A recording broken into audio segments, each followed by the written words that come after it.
Hey there everybody, welcome to the Focus page. It's me, Mr. P again, and I'm going to be giving you my newest film review.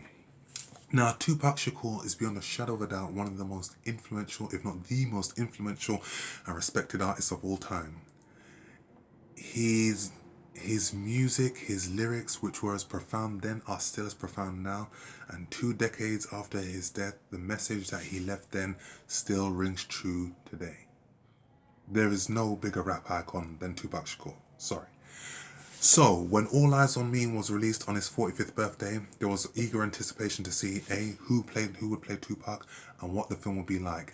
Now, the film was released to mixed and somewhat negative reviews.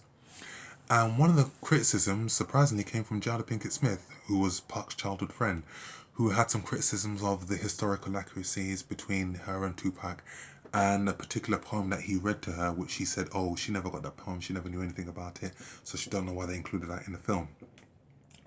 The film starts off in 1995, where Tupac has been in prison and he's been arrested for, sexual assault.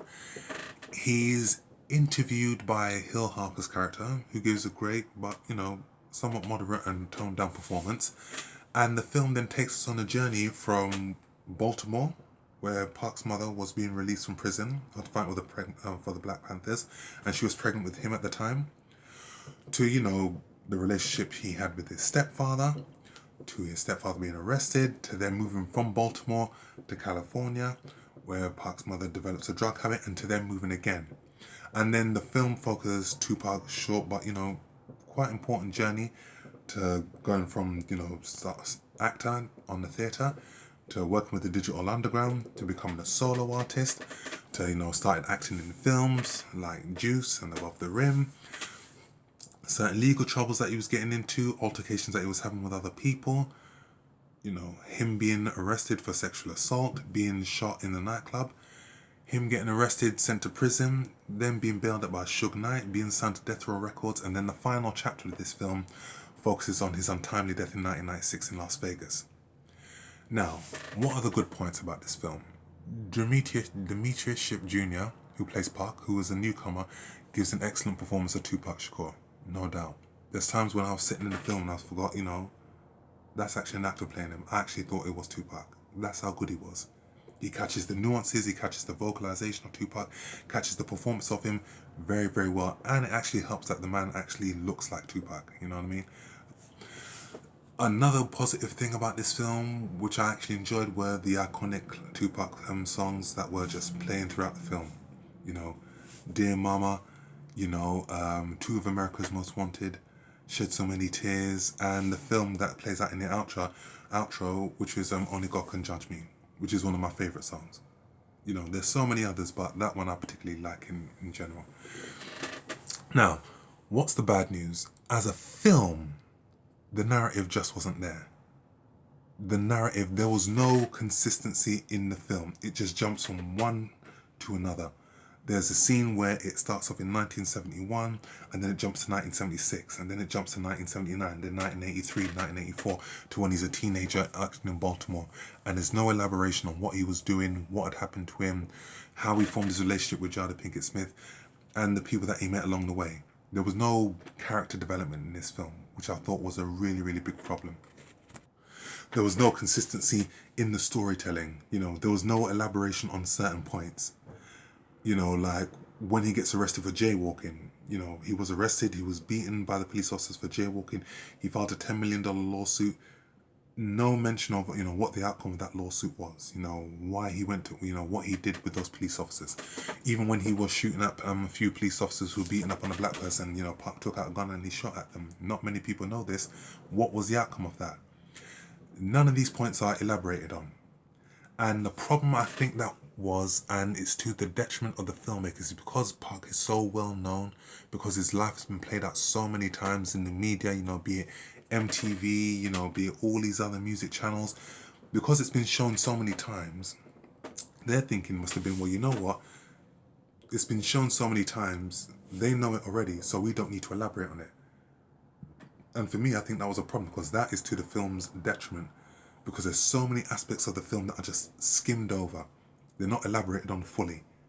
And I think that's what makes the film so shaky and flawed in places. And I've always believed if you're going to do a biography of someone, you've got to do the full whole hog. Another problem I had with this film is that it doesn't show Park as a three-dimensional human being. It just shows him as the angry black man, which he was, but there was another side to him as well. It doesn't show any of the interviews that he did with MTV. It doesn't show any of the talks he gave to schools about, empowerment. It doesn't do any of the charity work that he did, because there was a lot of charity work about, getting people to drop the guns, stop doing this thug life thing. It doesn't work. And it doesn't even talk about any of the interviews that he did with MTV. And this young man was a profoundly articulate person, with charisma coming out from every pore, and he gave some excellent interviews. And I think it's a shame that they weren't highlighted or elaborated on fully, because I think had you have put that in that film, you would have had a more three-dimensional version of who Tupac was, and I think you would have had a better film. Other aspects that were skimmed on, I think his feud with Biggie, I think it could have been explored a little bit further. After the shooting, there were interviews with B.I.G. about what he thought about Tupac's allegation that him and Puffy had something to do with it. Biggie's response to, when Hit 'Em Up, easily one of the greatest diss records ever, was released. They should have elaborated on that fully, but they didn't. And also, there were other parts that were skimmed over. Like, Dre's relationship with Park, and then why did Dre fall out with Death Row Records? Even though it's like Tupac's movie, it's based on him, I think that had a pivotal role in the trajectory of his career as well. And also, there were some altercations with him and Snoop Dogg that weren't exposed, that weren't elaborated on fully. And I think that, had these elements been explored fully, I think you would have had a more consistent film. And I think you would have had a better film than what was put on show. And I think another problem that I had with the film was the direction. Now, the director of this film was Benny Boone. Now, if you know Benny Boone is a world-renowned popular video filmmaker. And let me repeat that. He's a popular video filmmaker.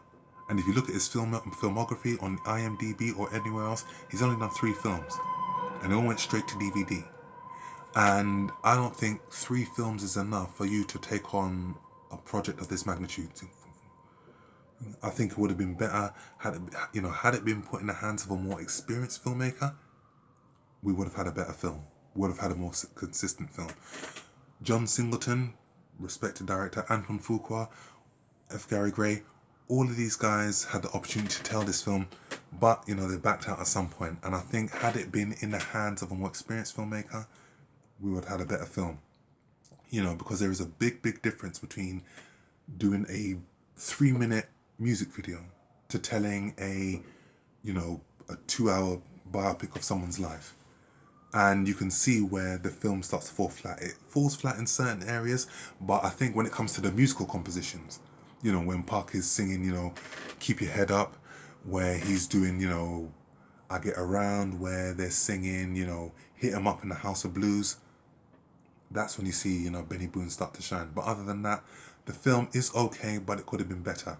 Now, a film that has been done better, that was really drawn out, was The Excellent Straight Outta Compton, which was directed by F. Gary Gray. Wonderful director. And he crafted together a beautifully crafted piece of work. It was well drawn out, well acted. There was backstory to everybody, and the narrative flowed, and it was drawn out, and everybody knew what was going on, and it was a very detailed piece of work. As a film, the film is an adequate watch. It's a watchable film.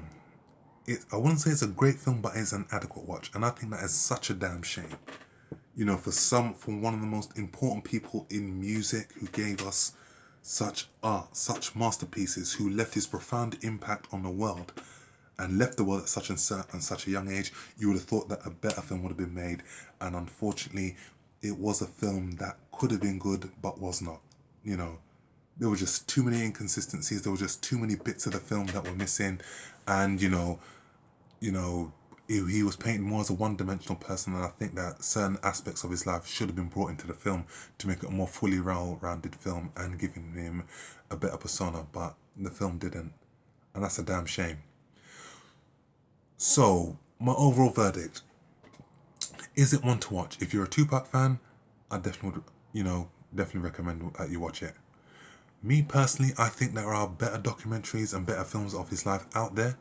One in particular that I saw, Tupac Resurrection, which was in 2005. Even though it was 1 hour and 40 minutes, it captured his life perfectly, with intermixing of his interviews and all these other things. And the film All Eyez on Me does that to some capacity. The last scene, where he's in the nightclub in Las Vegas and he beats up someone, that film actually incorporates actual archive footage, CCTV footage of him engaging in an assault on someone. Is it one to watch?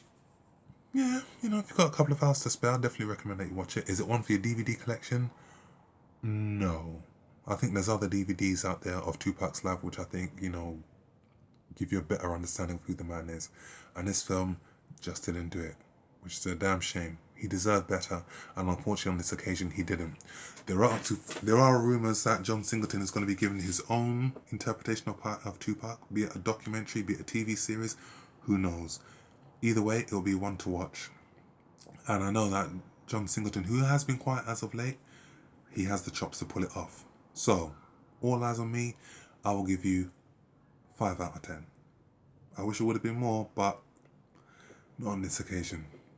So folks, that's my review. Hope you enjoyed it. Feel free to subscribe to my page. Feel free to follow me on Facebook and Instagram, and I shall see you on the next film release. Stay blessed.